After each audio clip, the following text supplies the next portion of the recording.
Hello everyone, welcome back to our channel. Today I'll show you how to set up queues in Salesforce in 2025. First, log into your Salesforce account. Click the gear icon at the top right and select Advanced Setup from the menu. Next, in the Quick Find search bar on the left, type queues and select it. This will take you to the queues setup page where you can create and manage all your queues. Click the new button to create a new queue. Enter a label for your queue.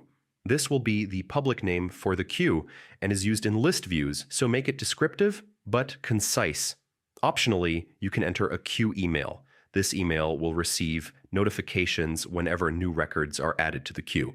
You can also check Send Email to Members if you want all members to receive notifications automatically.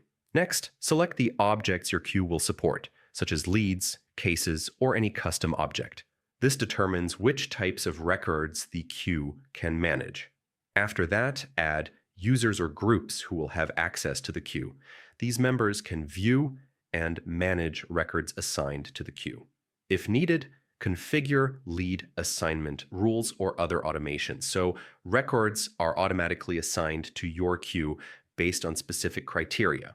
Remember, queues act like record owners. To assign a record to a queue, simply update the record owner to the queue name.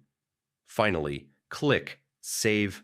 Your queue is now set up and ready to help your team manage workload efficiently. And that's it. Thanks for watching. Don't forget to like and subscribe, and I'll see you in the next video.